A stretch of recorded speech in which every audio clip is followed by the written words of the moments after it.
Rama, Rama Rama, Hare Hare.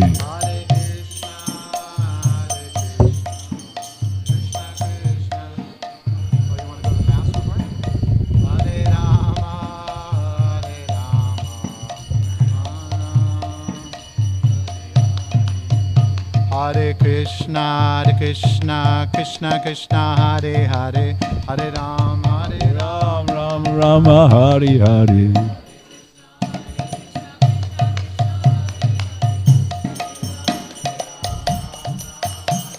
Hare Krishna, Krishna Krishna, Hare Hare, Hare Rama, Rama Rama, Hare Hare.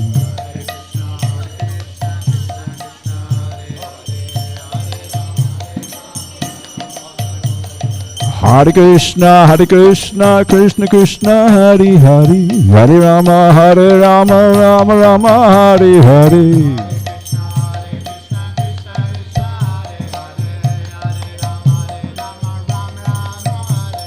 Hare Krishna, Krishna Krishna, Hare Hare, Hare Rama, Rama Rama, Hare Hare.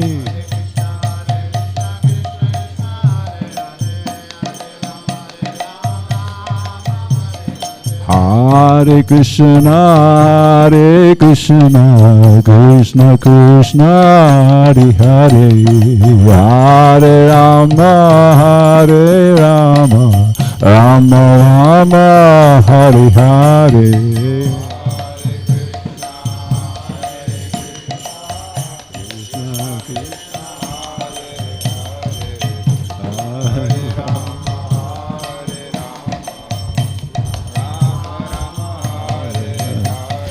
Hare Krishna, Krishna Krishna, Hare Hare, Hare Rama, Rama Rama, Hare Hare. Hare Krishna, Krishna Krishna, Hare Hare, Hare Rama, Rama Rama, Hare Hare. Hare Krishna, Krishna Krishna, Hare Hare, Hare Rama, Rama Rama, Hare Hare.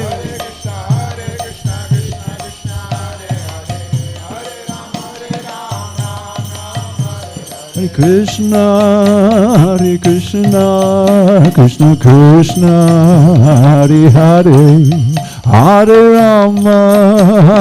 Rama, Rama Rama, Hare Hare.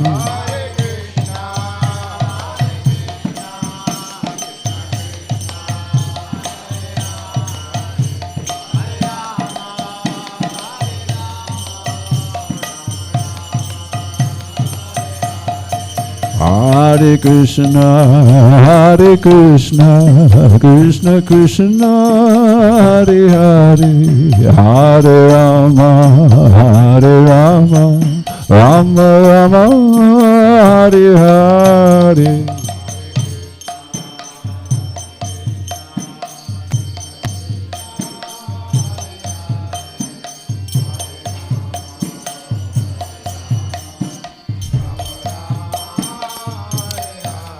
Hare Krishna, Krishna Krishna, Hare Hare, Hare Rama, Rama Rama, Hare Hare.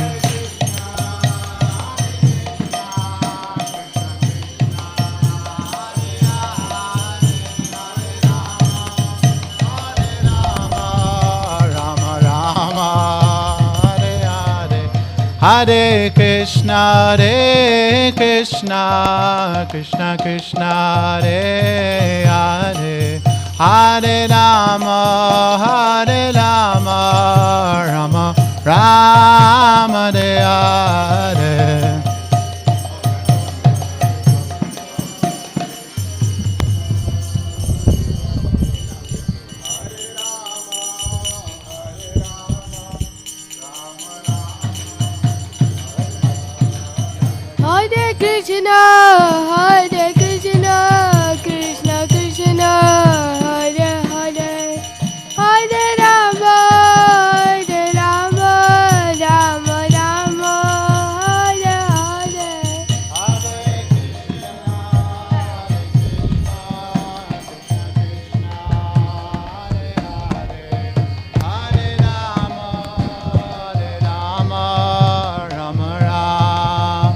Hare Hare.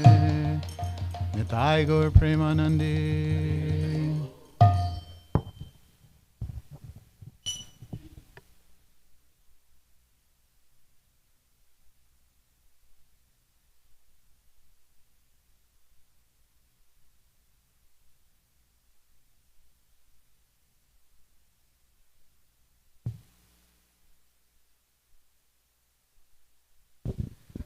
Hare Krishna, dear devotees. It's my great honor and privilege to welcome His Holiness Prabhupada Maharaj. Let's give him a big, warm welcome. Hari Bo!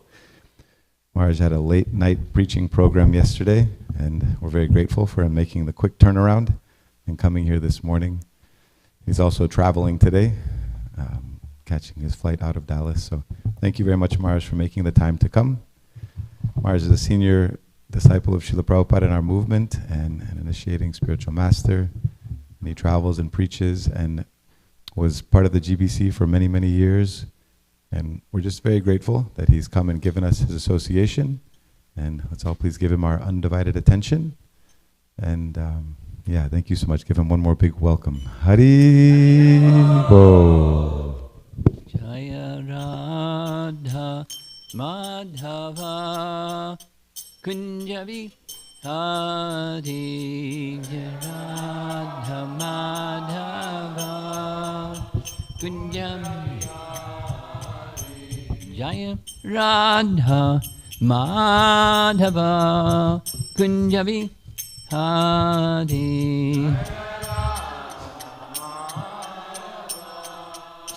Kunjavi Gopijana Ballabha Girivadadhadi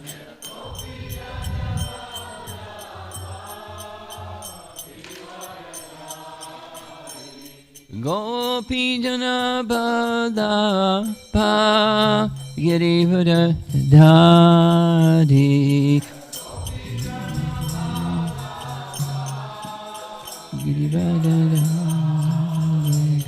Jasodanandana Brajajanaranjana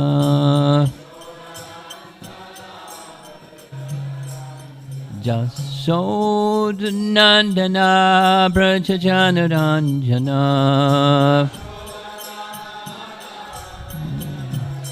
Jamuna Tiravana Chadi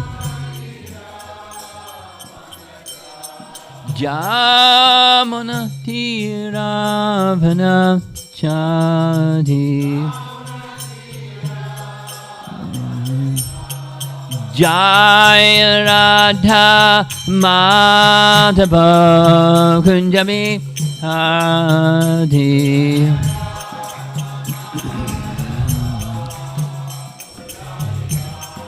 Jaya Radha Madhava Kunjabi Hadi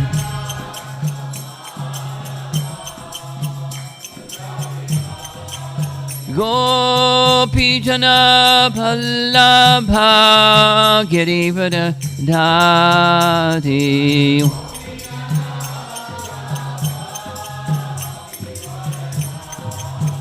Gopijana Ballabha Girivadadhadi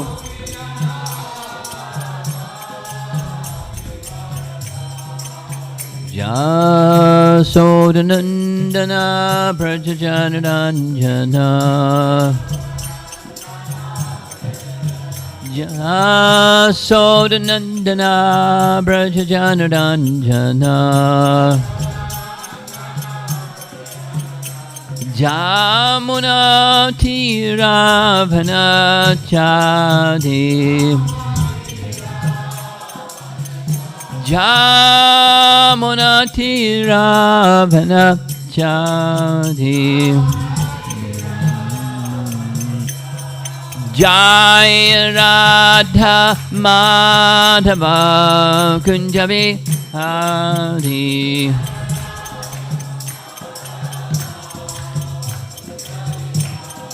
Jaya Radha Madhava Kunja Bihari.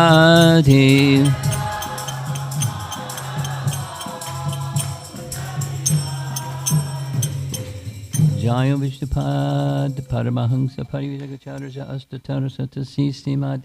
His Divine Grace A.C. Bhaktivedanta Swami Srila Prabhupada Ki Ananta Koti Vaishnavrinda Ki Gaur Premanandi.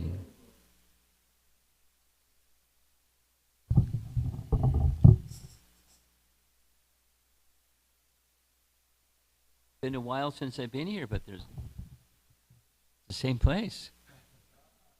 Same deities, same B.G. Sharma paintings on the wall, and the speakers facing this picture of Vrindavan, Krishna Balaram Mandir.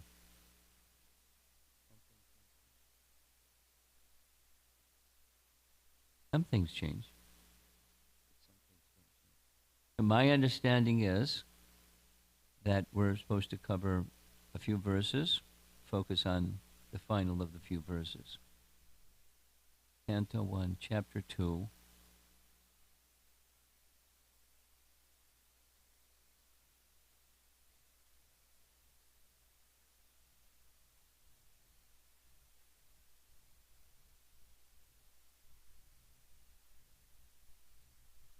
So how are we going to do this? We'll chant the verse 34, then we'll go back and read the other verses.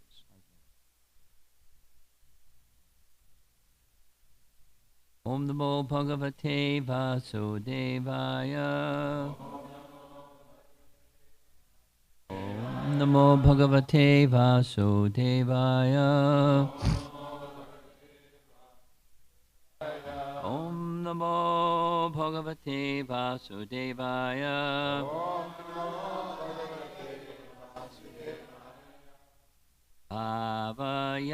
Bhavatyat Esha Satvena Lokan Vai Loka Pavanaha Lilavatara Nurato Devatiryan Naradishu Bhavayat Yesha Satvena Lokan Vai Loka Pavanaha Lilavatara Nurato Devatiryan Naradishu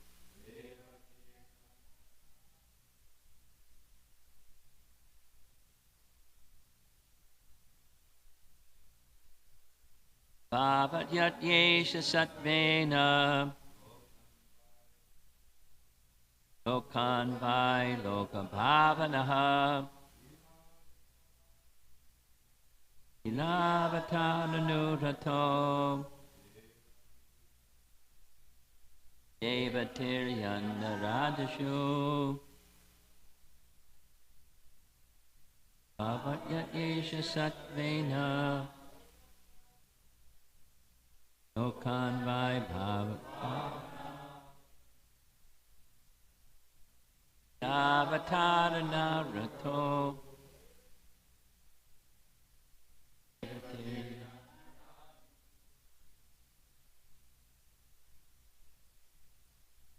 Bhavatyat Yesha Satvena Lokan Vai Loka Bhavanaha Ilavatara Narato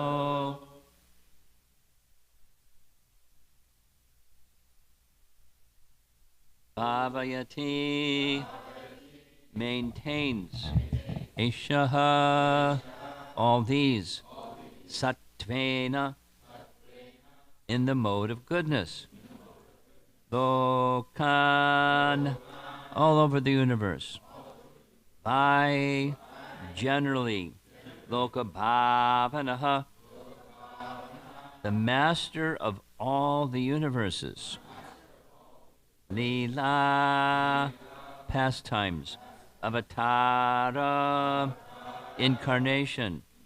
Anurataha, assuming the role. Deva, the demigods. Tiryak, lower animals. Nara Adishu, in the midst of human beings. Translation: thus, the Lord of the universes maintains all planets inhabited by demigods, men, and lower animals. Assuming the roles of incarnations, he performs pastimes to reclaim those in the mode of pure goodness. I think I'm going to read the purport next, and then we'll go back. There are innumerable material universes, and in each and every universe, there are innumerable planets inhabited by different grades of living entities in different modes of nature. The Lord Vishnu incarnates himself in each and every one of them, and in each and every type of living society. He manifests his transcendental pastimes amongst them just to create the desire to go back to Godhead. The Lord does not change his original transcendental position, but he appears to be differently manifested according to the particular time, circumstances, and society. Paragraph.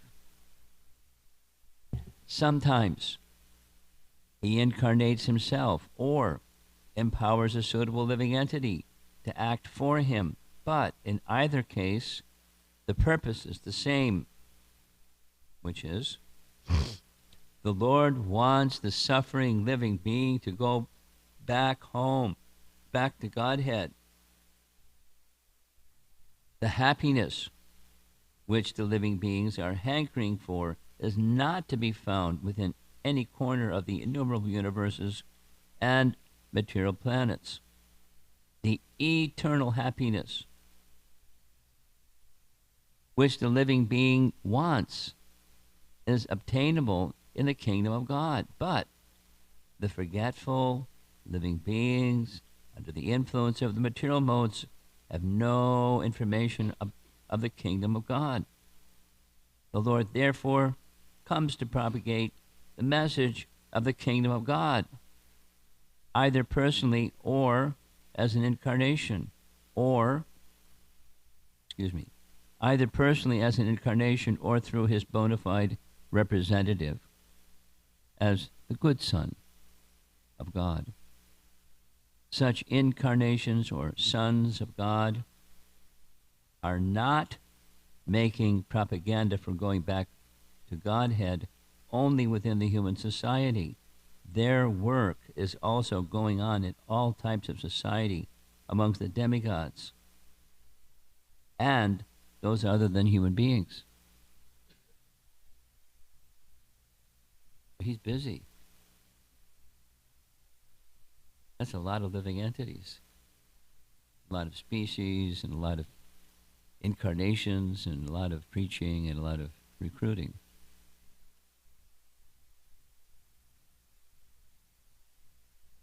Before I'm going to go back and read the verses, and then I'll say a couple things I hope you'll appreciate.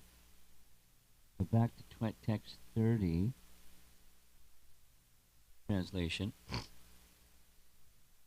In the beginning of the material creation, that absolute personality of Godhead, Vasudeva, in his transcendental position, created the energies of cause and effect by his own internal energy. I mean, that you could spend some time just on what that means. The Lord's energies are eternal. The material energies, they're also eternal, sometimes manifest, sometimes manifest. So this is describing their being manifest, cause and effect. Cause and effect on the material side. And then because there's the cause of all causes, and the cause of all causes has his spiritual potency, and from the reflection of the spiritual potency comes the material potency.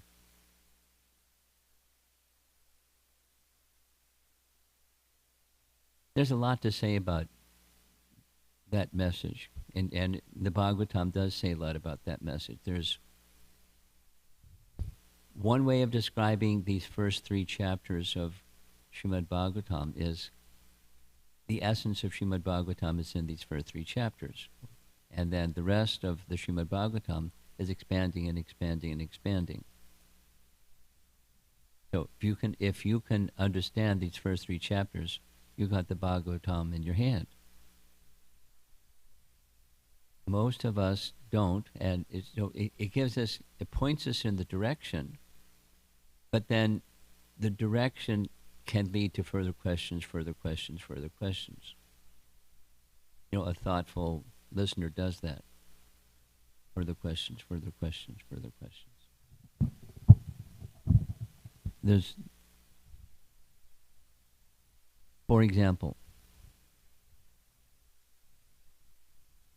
Bhagavad Gita is undergraduate study. Bhagavatam is graduate study. Anything that's in Bhagavatam is in Bhagavad Gita, but it's undergraduate study level, and then graduate, and then there's further explanations and further explanations and further explanations. In the morning classes, we've been reading Uddhava Gita,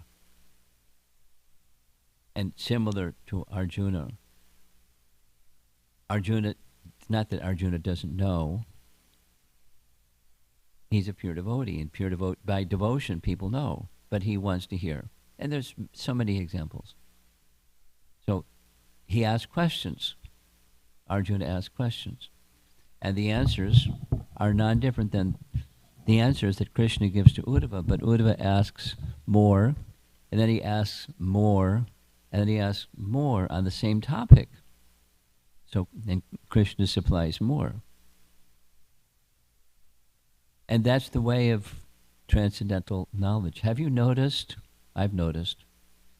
You take any topic, and you go deeper and go deeper, and you go deeper and you go deeper, and you realize there's no bottom. You go deeper and you go deeper and you go deeper. It's an ocean that doesn't have a bottom. That's big. And that's transcendence. So one can give synopsis, which is what these first 3 chapters are. And there's other ways of saying a synopsis of the Bhagavatam is in those 4 verses and so forth. The realization of Vyas and Samadhi is a synopsis. So there are different ways of making something that's comprehensive, very simple. And then you can start unpacking something that's very simple. So just here, just this text 30, it's that kind of a verse. So there's a source. There's a source of everything. That source of everything is the absolute truth, is the source of everything. And that absolute truth is a person. And that person reciprocates with the desires of the living entities in the spiritual world, and reciprocates with the desires of living entities that don't want to be with a subordinate relationship with the Supreme Lord. They want something other, a misuse of free will situation. And so the Lord reciprocates. And this is describing that reciprocation. It's, in a nutshell, it's the process of creation. And then periodically, there's creation, maintenance, and destruction. And then resting, and then creation, maintenance. It's just cyclical, keeps going on. So this is one of those cycles.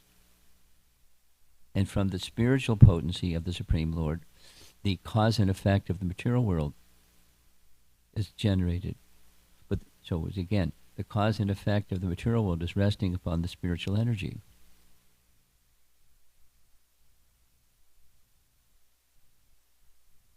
It's incomplete to understand cause and effect without understanding the cause of that cause and effect.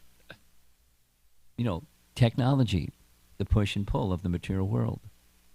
And people study and study and study and study, and they know how to make the push and pull. They know the cause and the effect, but they don't know the cause of the cause and effect. And that's theism. And so this is theism narrating the material dimension of creation, the cause and effect. And the Sanskrit words that are used for cause and effect are sat and asat. Sat and asat. Sat and asat are used in different ways in different places in Scripture, in Bhagavad Gita. Sat asat yoni janmasu, living entities are the cause of their happiness and distress, their good fortune, ill fortune. That's another. So there are different Sanskrit terms. To understand them, you need an acharya, because words have different meanings in different contexts. So we have our founder acharya giving us the meaning here. It's the cause and effect, energies. And material creation is about to unfold under his supervision. Text 31. After creating the material substance, the Lord Vasudeva expands himself and enters into it. That was pretty quick, because the manifesting of the material substance, there's many stages. Read third canto and second canto and third canto. There's whole long sections. But this is just a summary. And there's nothing wrong with a summary because it's just a summary. But it's describing, it's illuminating principles of where we are and how we got here. After creating the material substance, the Lord Vasudeva expands himself and enters into it. And although he is within the material modes of nature and appears to be one of the created beings, he is actually fully enlightened in his transcendental position. So at every stage of the Leela, because that's in the verse that we just read, the pastimes of the Lord, that the creation is also a Leela. It's of his material, it's exhibiting his material energy in such and such a way. And then he appears within that which he has created in such and such a way.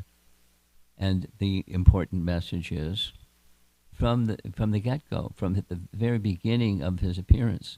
And he can appear as if the sun, or he can just, voila, just make some appearance and come out of a pillar. It doesn't need any methodology. He can appear however he likes, and he does whatever he likes. Such a sankalpa shakti, he just desires. And so from the very beginning, in his appearance, just take vraha or kurma, or the forms other than the human form, fully cognizant. Or like Krishna's pastimes and one of the charm, or Ramchandra's pastimes, both, that the charm of appearing to be of us, one of us. Then some people think he's one of us because he appears like one of us. But when he does leelas that exhibit his divinity, then the materialists are puzzled. It's fancy, it's fairy tale, it's allegorical, it's not true. Only weak-minded people will go for this stuff. And they have different ways of looking at that which is fully transcendental. And our Vaishnava perspective, on the authority of the Bhagavatam, he is always fully enlightened in his transcendental position. Always.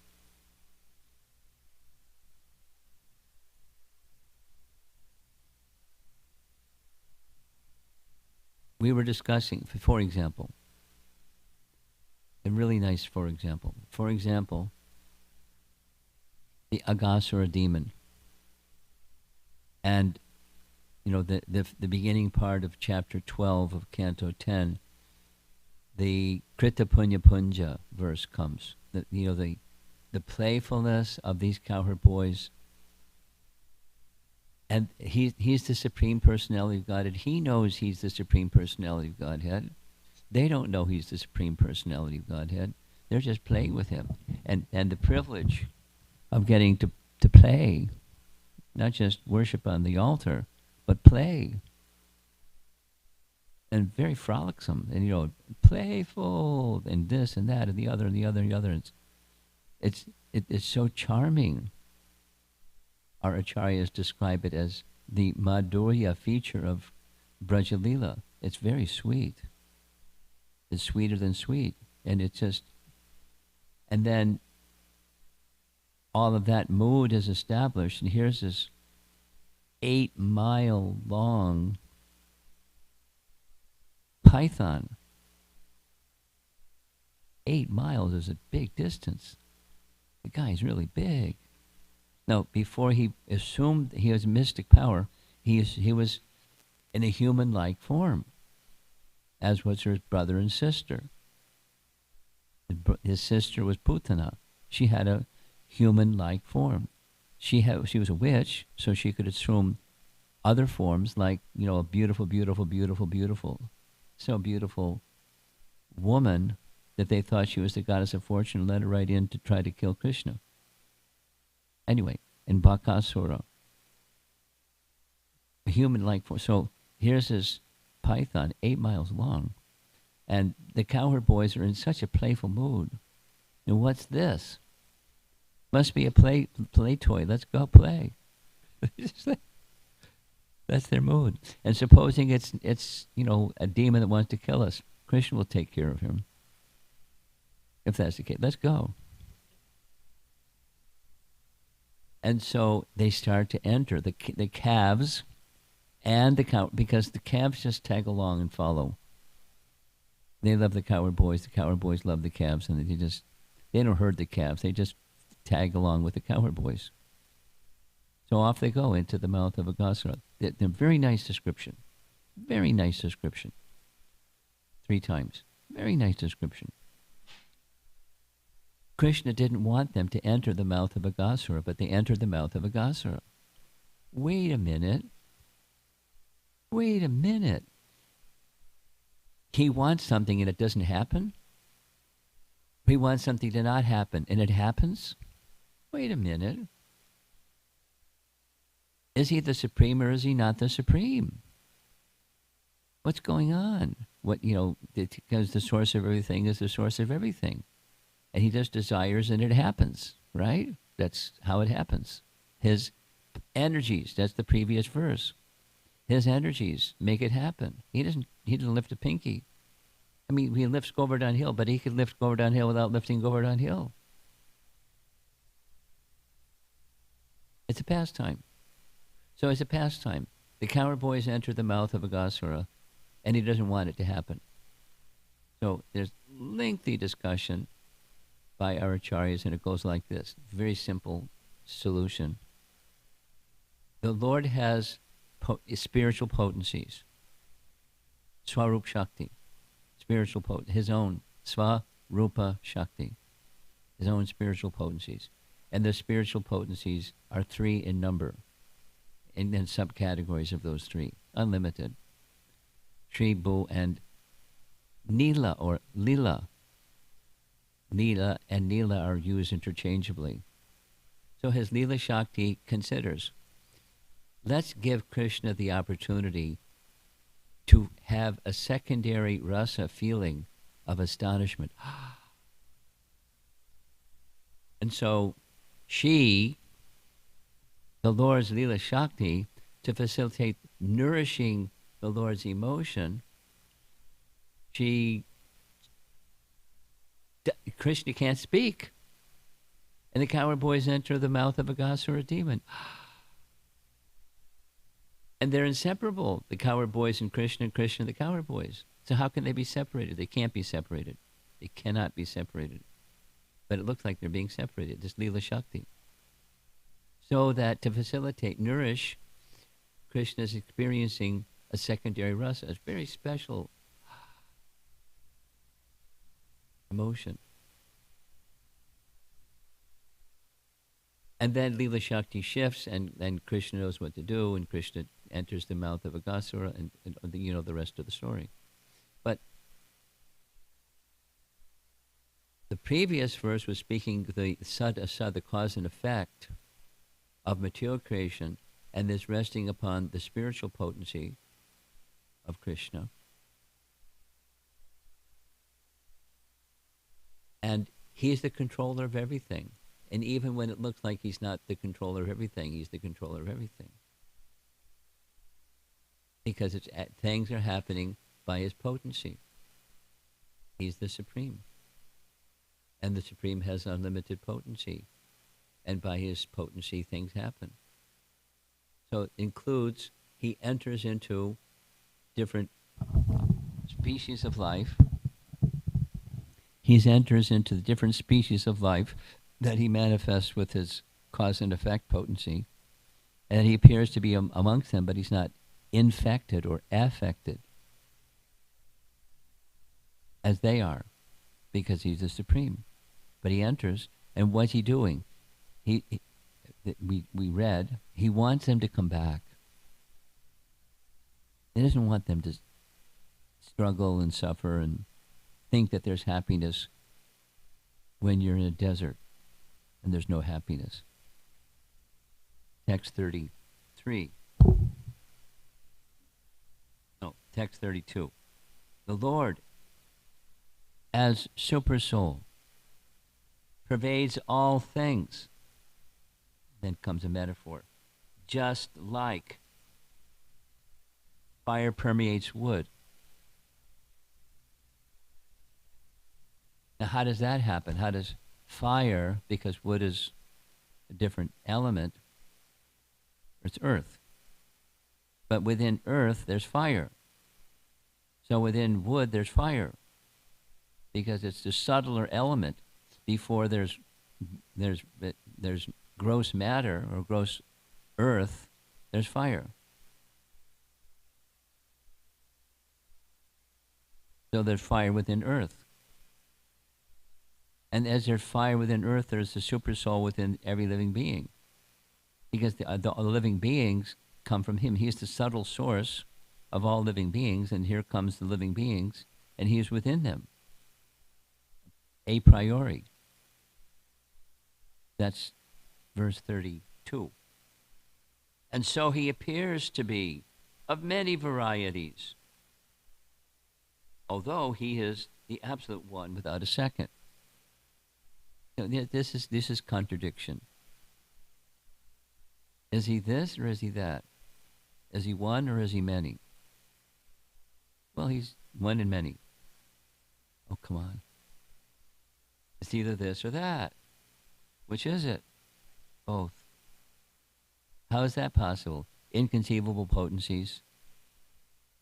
Oh, you Hare Krishna guys. You just do some double talk and everything, you smile and everything is fine for you. If it's this, it's not that. If it's that, it's not this. How can it be this and that? Inconceivable potencies. So he enters within everything. He manifests everything. He enters within everything in various species, and he's not contaminated by the modes of nature and the things that living entities are contaminated by. No problem. And then, although he's one, he's diverse. He has the capacity, and so he does, upon circumstance. He expands himself unlimitedly in equal forms and different forms. And he's not diminished. Om Purnamadak Purnamidam Purnat Purnamudachyate, etc. He's not diminished by his expanding. And each of those expansions are him. And not him, because he is the source, and they're not all the source, they're from the source. But equal. but not the original source. So the Bhagavatam is disclosing there is the original source, and that original source is Krishna. Swayam Bhagavan Krishna. That's chapter 3. We didn't get there yet. That was verse number 32. 33, the super soul, like Superman. Super soul enters into the bodies of the created beings who, now he's manifested forms, now he's doing another Paramatma feature of expansion, into the bodies of the created beings who are influenced by the modes of material, not just influenced by, completely controlled by the modes of material nature, and causes them, that's the living entities that he's entered into the hearts of, to enjoy the effects of these modes by the subtle mind. I mean, this is, in Sankhya philosophy, this is detailed and makes your head spin. There's so much detail. But don't worry, go to the third canto and you can get your head spinned. You can understand unpack the statement that's here. But the happiness and distress is within the mind. It's good to remember next time you're feeling some distress. It's in the mind. It's the perception within the mind. The senses send signals to the mind. The mind reads, this is pleasure or this is misery. You know, one man's food is another man's poison. So for one person it's happiness, another person is distress. So that the happiness and distress is within the mind. So he creates the mind and he creates the happiness and distress within the mind. But it's just a perception. It's not reality. There is a reality. The reality is covered by the creation and the misidentification with the features of creation, the objects, and the perception of those objects. It's all Maya, covering reality. But that was described a little bit earlier. From the spiritual comes the cause and effect, and then comes the cause and effect, comes stuff. Then he enters into the region of stuff, and he enters into the heart of all living entities, causing them, inspiring them to enjoy or suffer according to how the mind reads the experience. And then this morning's verse, the final verse, thus the Lord of the universes maintains all planets inhabited by demigods, men, and lower animals, assuming the roles of incarnations. So we're just going quickly. There's the source. There's the creation. He enters as an incarnation within creation. He enters within the living entities within creation as a Paramatma feature. You know, it's like all very quick. This quick summary. And then finally, he performed pastimes to reclaim those in the mode of goodness. So not too many people are in the mode of goodness. So too bad for those that aren't in the mode of goodness. But by his presence, they can be elevated to the mode of goodness. But they a few things they have to accept. Some restrictions, some injunctions and prohibitions. Some do's and some do nots.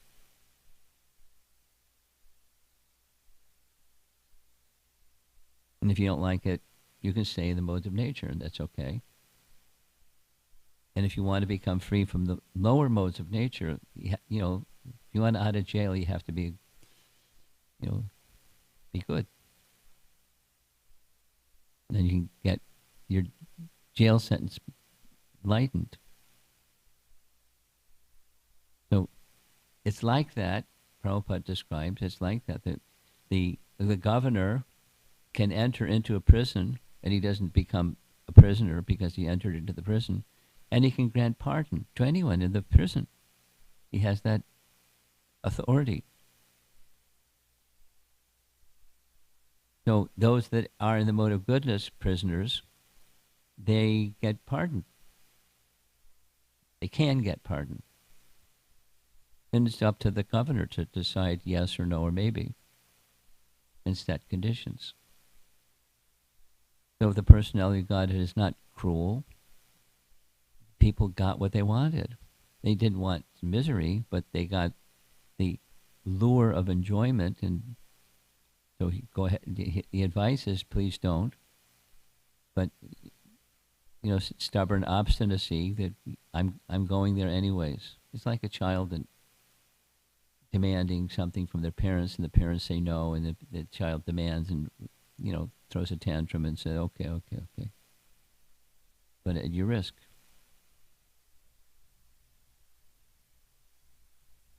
So that's a little summary of the concluding parts of Chapter 2, Canto 1. The beginning of Canto 1, Chapter 2, is a very wonderful description of the process of bhakti and the unfolding of the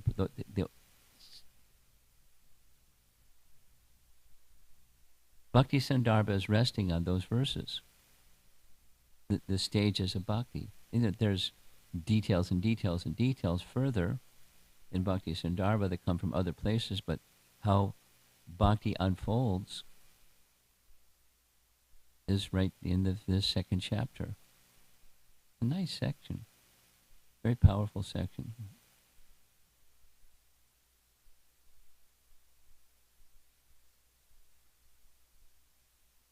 A little sharing.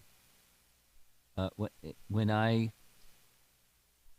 arrived in Dallas, I went to the baggage claim. They took forever to get the bags delivered from baggage claim. It was pretty unusual, really long wait. And while I was one of the first ones there, and there was some gentleman at baggage claim around shortly after that I got there, and dressed very nicely and man of stature, and he smiled, and I thought, And then I got involved with somebody that came to pick me up because they were there at the baggage claim. So he kind of backed off. And then the bag came, and so off we go to the car, and he said, with the same smile, "You going to Kalachandji's?"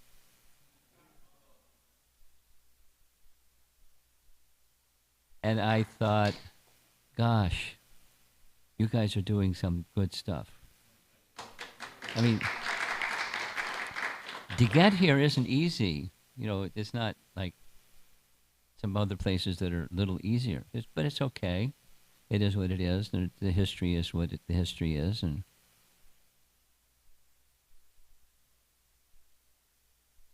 he didn't know me from, but, you going to Kalachandji's? So I said, you see this man here? He's taking me to Kalachandji's. He smiled.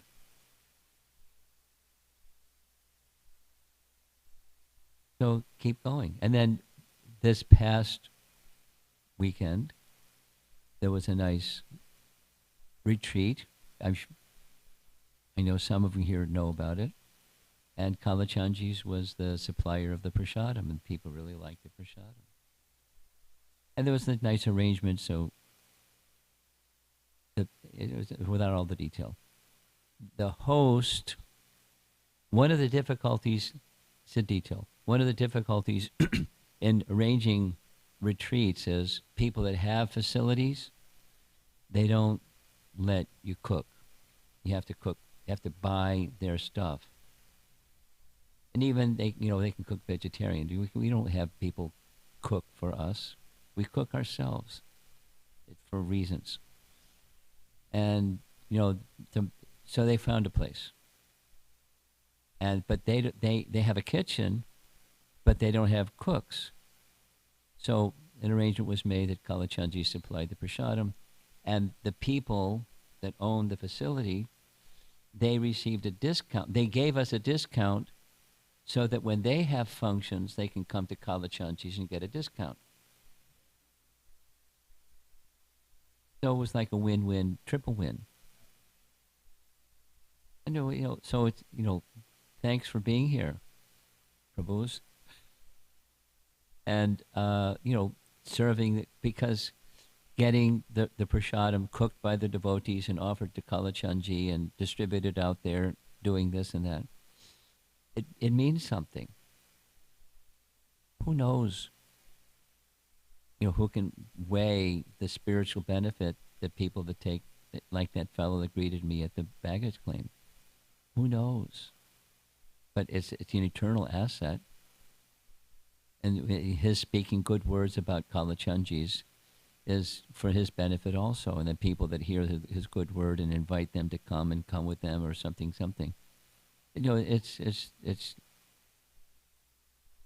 the dark age of Kali, and it's the dark. It's nasty. Paint it and perfume it, and make it look nice, but it's not nice. And to do something that's transcendental in the midst of it's not nice, and staying with it for so many years. Again, thank you and congratulations for that stick-to-itiveness. Of course, Tamal Krishna Maharaj is the one who has established this and built it and so forth and so on. His legacy is continuing. And, keep going. And keep going eternally. The building isn't going to stay up eternally. Something's going to happen after some point in time. Even repair it. It's going to... But the deity is here.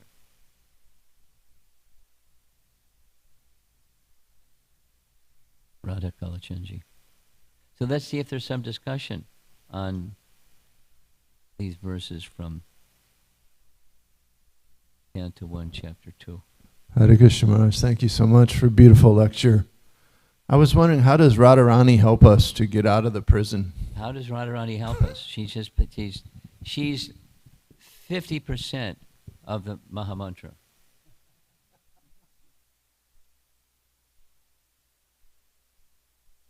Hare Krishna, Krishna Krishna, Hare Hare, Hare Rama, Rama Rama. She's more than 50%. So can we have access to Krishna without the mercy of Radharani? No. Is she merciful? Yes. And as Krishna's internal, like this description, that Krishna, the Lord incarnates so that people can come back to Him. So she's the spiritual, she's the Shakti, the pleasure potency of the Supreme Lord, to assist us to find happiness instead of misery. So that it's an essential role in restoring original Krishna consciousness.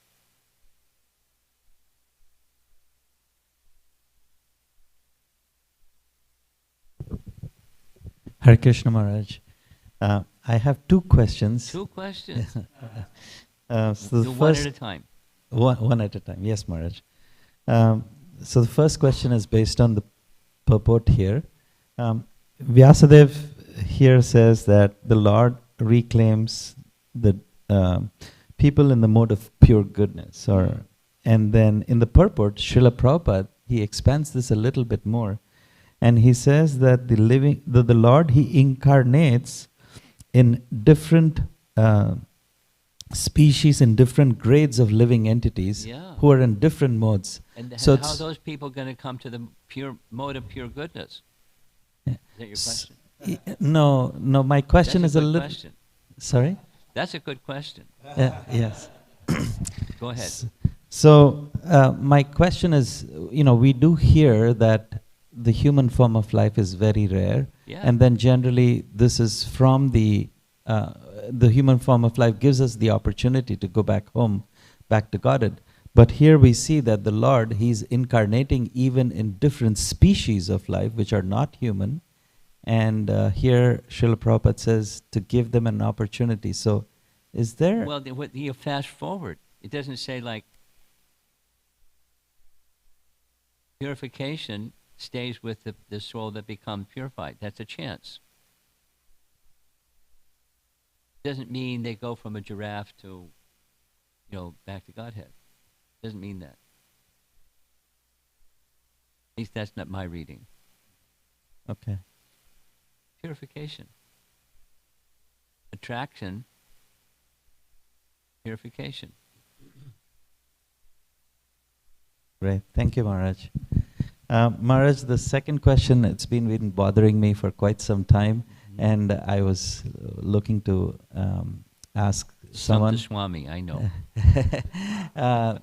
It's from this chapter actually. That famous verse, Nashta Prayeshu Abhadreshu, where Srila Prabhupada states, by regular attendance of classes in the Srimad Bhagavatam and by rendering service to the pure devotee, all that which is troublesome to the heart is almost completely destroyed. Oh, that's easy. So what is almost like? That's easy. It's not Prabhupada says, it's Sutta Goswami says. And the almost is just describing the stage of nishtha, because that's right within the verse itself. Nashta prayeshu abhadreshu. So it's a stage. The almost is a stage. It's okay. You send a rocket ship up in the air and you see it, the picture of it taking off. That's not it. Keeps going. But it's there it goes. Nashta prayeshu abhadreshu. Nashta prayeshu is almost. Prayeshu. Prayena payashakshabhya kalavasmin yugejana. The same, root. Almost.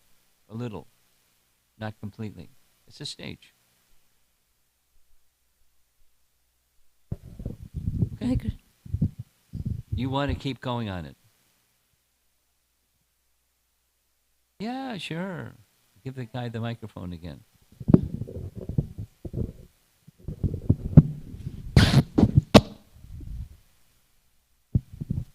So the verse says, is almost completely destroyed, and loving devotional service to the Supreme Personality of Godhead, who is praised with transcendental verses, is established as an irrevocable fact. Yeah. So, but here you just said it's almost, it's until Nishta. Okay. So what happens after that? Like, what do we need? You know what happens after that. What happens after the Nishta stage? Ruchi. Right. And Asakti, Bhava Prema, right. So it's established that Nishta means no turning back. Oh. Now, is it possible to turn back? No. Yes. I mean, yeah. Supposing one has attained the stage of Ruchi, is it possible to desist and slacken and fall back? Yes. Yes. I see. Okay. But established as a irrevocable fact, it's never lost. That devotional service is never lost. It can be covered again. But never lost. Established as an irrevocable fact. Thank you so much, Maharaj. I'm so grateful to you, Hare Krishna. Okay. You mull it over, because you've been questions that linger don't go away so quickly like this. Something's going to come up again later. But wait a minute. But. It's okay. Hare Krishna Maharaj, thank you so much.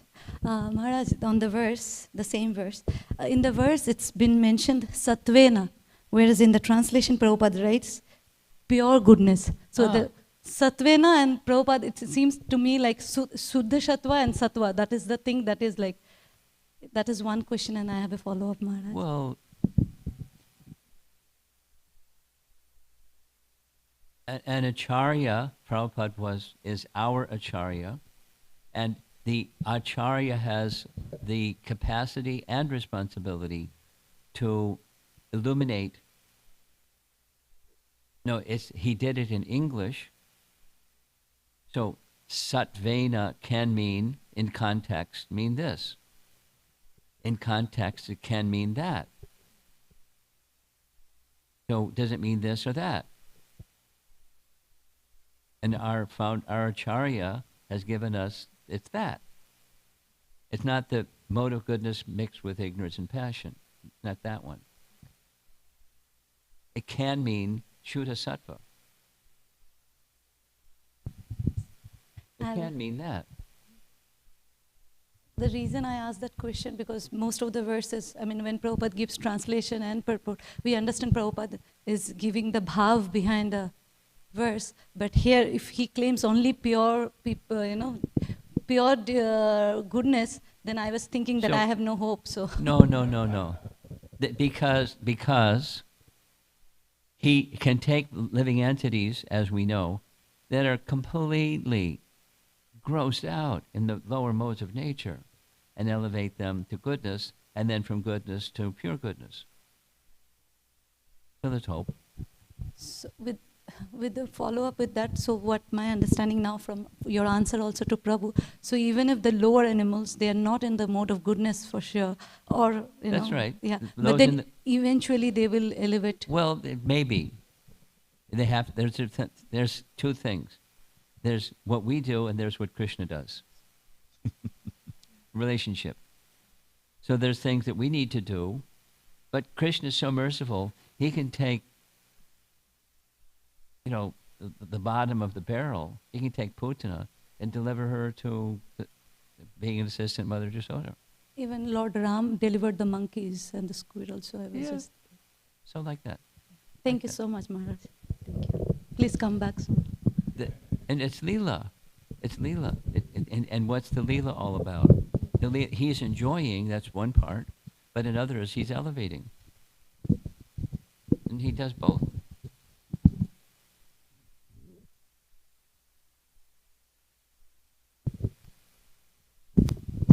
Hare Krishna Maharaj. Don't hold the microphone so close. Sure. Okay, good. In Bhagavad Gita, Krishna asked Arjuna, like, come to transcendental level. He asked him what? Come to transcendental level. Yeah. So while working for our livelihood, how to maintain? If we come to the temple, we are in kirtan, everything is nice. But when we are working, our consciousness is completely different. Well, that's you. Doesn't have to be. But there's a means to get to the pure. It's just like her question. If you're not there, you follow the process. You follow the sadhana to get to the sadhya. Come to the temple more often. And then make your home a temple, and and et cetera, et cetera. So gradually.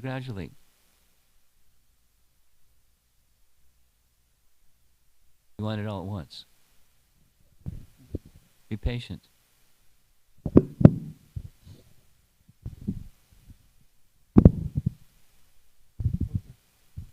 Hare Krishna Maharaj. Haribol. I wanted to ask, when you were talking about the Agasura pastime, Yeah. you were saying, explaining the concept of Krishna's energy, arranging it and overriding his actual desire. Saying that... No, go ahead. no, not overriding. Okay, Facilitating. thank you. Explaining that to someone, you said, these Hare Krishnas and their double speak, they're Yeah. contradicting themselves. So how, if we're ever in a situation speaking to someone who is getting confused about our explanation of the Siddhanta, how could, especially this aspect of it, how can we, speak to them and explain it and prevent them from being offensive or... Well, how to? It depends on you, depends on them, depends on the relationship, depends on circumstances. Depends how to. And depending upon those circumstances and the choices that you make, the responsibility, your responsibility is to represent a disciplic succession transparently. And then the outcome, they'll make some choices. They'll say yes or no or maybe. That's their choice. Your responsibility is to be tuned into, what level in their spiritual trajectory, where are they? And according to your estimation, Krishna gives some intelligence, what that is, and then you explain. And the result is up to him and up to the decisions that they make. They have a relationship with Krishna. You can't interfere. You can't impose it. You do the best you can. So you have to have some spiritual intelligence to answer a person that's doubting and doesn't seem to want to accept the explanation. Then you're one more time. Your responsibility is sound vibration. Represent the cyclic succession transparently, according to your intelligence of what the audience, the person or the situation can handle. And the result is in their hand, and it's up to Krishna to assist them. You're just the instrument as best you can. Thank you, Maharaj. I see a hand way in the back. Way in the back. We're going to take 2 more questions and then end. Jai Maharaj, thank you so much for illuminating class. So in I think it's 34, text 34, at the end of that it talks about the bona fide representative and a good son of God. Yeah. So I guess my question is, are there other good sons of God? Of course. Nice. Why are you asking that question? Well, because I'm creating a, I go out on book distribution and down at every Sunday we go out and distribute books and chant down in Lower Greenville, and there are many Christians. So I'm creating a document, Christ and Krishna. Good. And so that in that way, in reading, there's just amazing similarities. So amongst those who are, quote, Christian, yes, there are many that aren't Christian. Amongst those that are, Prabhus or fellows here and there, they can be very Christian, like. So there's gradations of those who are Christian and not Christian, but there's certainly persons who are very pure. Yes. And what's the standard? So then I'm sure you're capturing it in your document. What is that standard being Christian? Cardinal Daniel Yo. That's right. I have that. And animals have no soul. Where's that in the Bible? Right. Prabhupada thought home. But there are Christian theologians that said it. Christian theologians that said it. And so he's just repeating what a Christian theologian said, and he's a pope. And people follow the popes. Some people anyway. So, what's a real Christian? What's a real good son of God?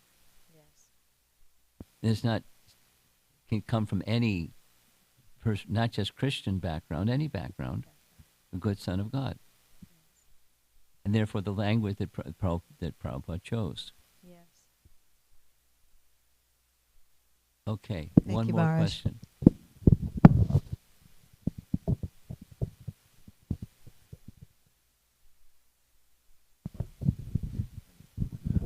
Hare Krishna Maharaj, thank you so We'll much. take 2 questions. You 2 are into dispute.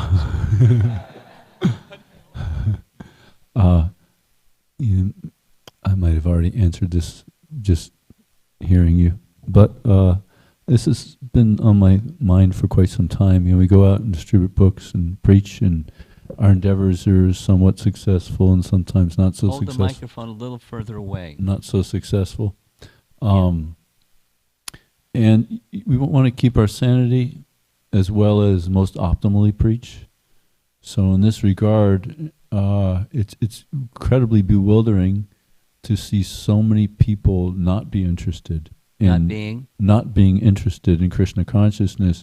Don't be surprised. And fair enough. But I want to make sense of this and again preach most optimally. So how much weight do we put in with like Bhagavad Gita 7:28, Yesham tu angata papam, gyanam punyakarmanam? The living entity, because of his pious activities in this life and in previous lifetimes, becomes free from the duality's illusion and takes to Krishna's service with determination. So it seems like, from my perspective, the people that stay long-term in Krishna consciousness, they seem to be people from a pious background of not only this life but previous lifetimes. But and you did mention previously to the question, or you answered regarding Putana, Krishna causeless mercy can do anything. Yeah. So how much weight do we put into that so that we can just... Into what? What's the twist of that? Well, if we're looking for people that... Who are pious. Are pious, and maybe focus a little more on them, maybe that's a more effective way. Of course, Lord Chaitanya gave it to all. Well, let me respond this way. And just to keep also sanity, like okay, I kind of know what's going on here. If I don't all the time, it gets a little rough. Yeah. I don't see a problem.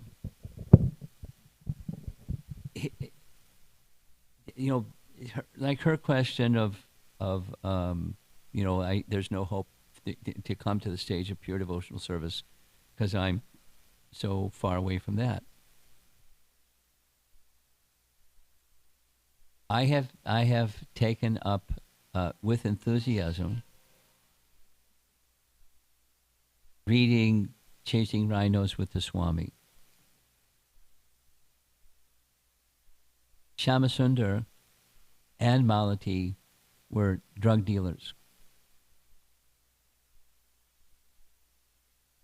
And he says it over and over again. It's not shameful. It's the past is the past. And he gave it up. And he gave it up because Prabhupada said to give it up. So he gave it up. And then how intimate, read the book. Intimate association. And purification, purification, purification, purification. Purification. No, he's had medical problems, one could say perhaps because of his past bad activities, directly and indirectly. But who's eligible? No, so back to the fundamental part of your question, how much weight to put. Supposing the well is dry, some drops, and then more drops and more drops and more drops. It's never lost. So whatever it is that you're doing on Sankirtan as a representative of our founder Acharya and whoever else you understand you're representing, disciplic succession,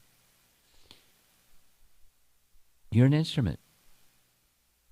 That's what you do. You act as, similar to his question, you act as best you can as an instrument, transparently. And you're increasing the accumulation of well-being, krita punya punya. And whatever's going to happen is going to happen. You just continue being the instrument. The result is up to Krishna. You just continue being, as best you can, suitable instrument according to time, place, circumstance. The intelligence that Krishna gives you how to conduct yourself as best you can, as transparently and as purely as you can. And hope for your purification so that you can become a better instrument.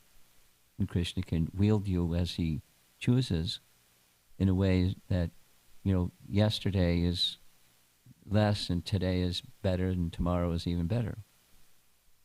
Progressive. That's your purification and your ability to be an instrument, that's all. And it's up to Krishna. That's how much weight. And Krishna's going to send the whole spectrum.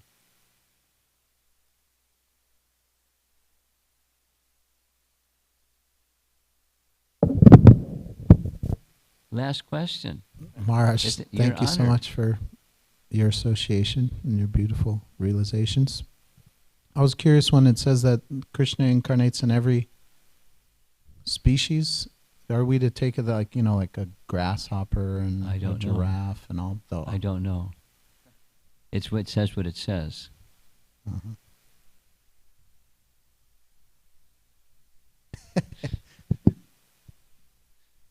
Srila Prabhupada ki jai.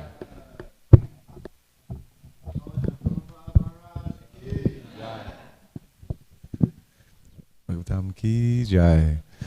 Maharaj, I just want to, one more time, thank you so much for coming, taking the time to be here with us in Dallas. Hare Krishna. Thank you for your college preaching here in Dallas and for inspiring the disciples and other devotees to spread Krishna consciousness in wonderful ways. And we pray that we will get the good fortune of your association more often and for longer periods of time, if Krishna desires and allows. Thank you so much.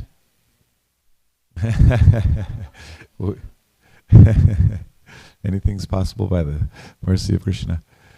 Thank you so much again, Maharaj. Let's give Maharaj one more big Hari Bo. Hari Bo.